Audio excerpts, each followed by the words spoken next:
Hello and welcome to Mind, Body, Sleep, the podcast for anyone out there who wants to understand and recover from insomnia using a holistic perspective. I'm Beth Kendall, your host. Let's get started. Hello and welcome. It is a beautiful morning in August 2023.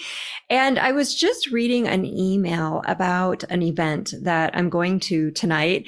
A friend messaged me yesterday and she said, "Hey, I know it's really last minute, but do you have any interest in going to a winery for a Bee Gees concert?"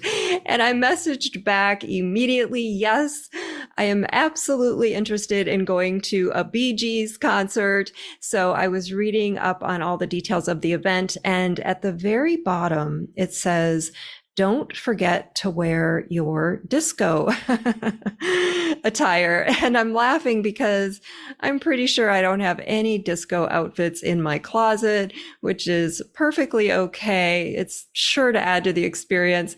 But I was reflecting on this band name of the Bee Gees. And for my younger folks, this is probably way before your time, but just how many hits they had. And I really hope they sing Dance Fever, right? Like that's such a good one. I mean, there were so many. So I'm really looking forward to the show, and that's what I'm up to tonight. But today I'm going to talk about this sort of upside down characteristic of insomnia, where you feel more tired once you're actually sleeping and less tired when you're not, which of course is the complete opposite of what you would expect to feel, making it a very strange thing to go through.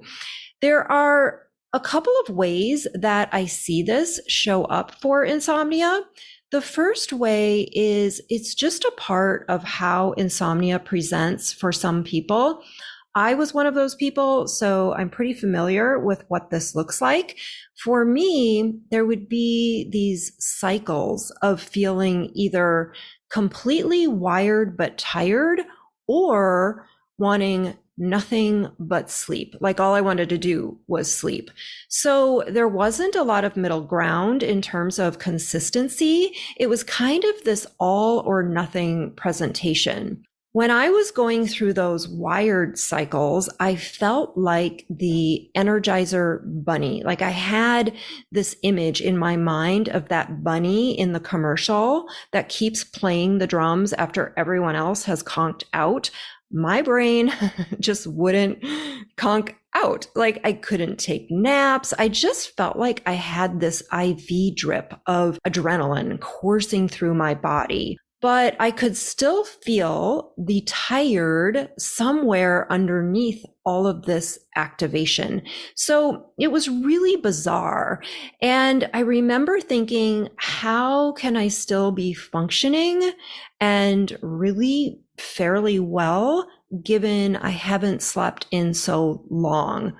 Conversely, when the cycle would break and I would start sleeping, I wanted to sleep all the time. Like I could be in the most exciting place on earth and all I wanted to do was sleep. I remember one time I was on a trip to Italy with a friend and I was in one of those cycles and I was seeing all of these incredible things. It truly was one of my favorite places. And we'd be somewhere like the Colosseum, which is really something to behold. And in the back of my mind, I was thinking, oh, this is amazing, but how much longer till I can go back to sleep? Like I could have slept right there on the Colosseum floor during the tour. So none of it made any sense whatsoever. The other way I see this show up is as a natural progression on the recovery path. So my clients are sleeping better, but they're feeling more tired than they were before they started sleeping, which can feel a little concerning. So I wanted to explain what is going on here and why it's actually quite normal. I want to preface this by saying that I'm not a doctor and nothing that I say here should be taken as medical advice. I'm just sharing my personal thoughts and experience. So always do make sure to check in with your doctor for professional medical advice. So what exactly is going on with this upside down nature of sleep during insomnia? Why would we feel more tired once we start sleeping? Well, not surprisingly, it has to do with our good friend, hyperarousal. Hyperarousal is the fight or flight response that's generated from a fear or anxiety about not sleeping. So it's the mechanism that keeps sleep from happening, sort of like a roadblock. What can happen when you're going through insomnia is there are a lot of stress hormones coursing through the body. The nervous system gets into this hypervigilant state.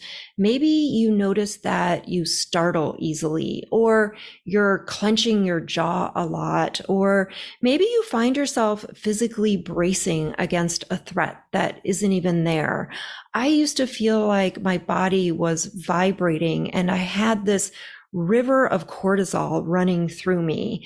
I just felt very activated, like the switch was flipped on, but it wouldn't turn off. And this is why you don't feel sleepy or feel like you've lost your capacity to feel sleepy. It's just activation and hyperarousal in the nervous system. But underneath the hyperarousal is your sleep drive, the natural drive that you build to create sleep and sleepiness. So there are these two contradictory processes happening at the same time: sleep drive and hyperarousal. And that's why it feels like you're driving with the gas and the brake down simultaneously. Now, at some point, hyperarousal levels start to come down. And when that happens, our true fatigue levels become obvious, more exposed. So suddenly you feel like you've been hit by a bus. It's the unmasking process that reveals the underlying exhaustion that hyperarousal was covering up. Now our actual sleep drive is more noticeable. When people get to this point on their journey, it can feel disorienting or upsetting. And I think that's mainly because it's so far outside what you would expect. It doesn't really make sense that you would feel more tired once you start sleeping. So it's pretty normal to think, well, maybe there's something else going on. Maybe I have a thyroid issue or some other kind of imbalance. And definitely do rule that out just for peace of mind. But almost always it's hyperarousal coming down, so sleep drive can naturally come forward.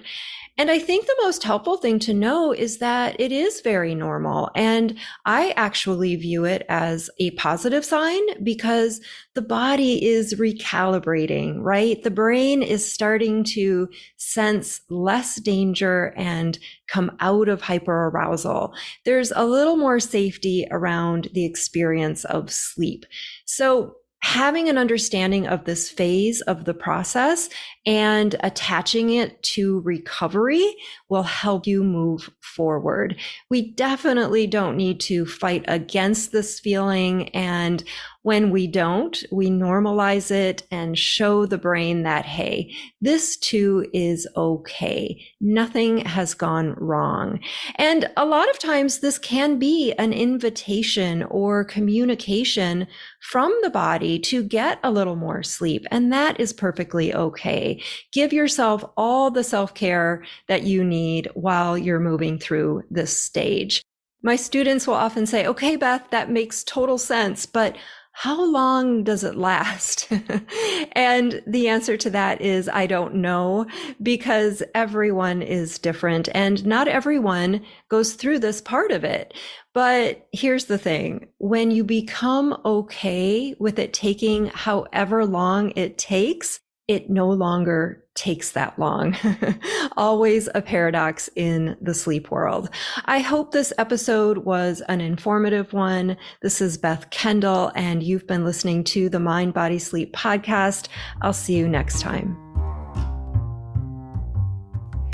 Thanks for being here today. If you love what you heard on today's episode, don't forget to hit the like button and subscribe to the podcast. And if you need more support with your sleep, join me in the Mind, Body, Sleep Mentorship. This 3-month one-on-one program will transform your relationship with sleep so you can get back to living the life that you love, free from the fear of not sleeping. Head on over to bethkendall.com for more details. I'll see you next time.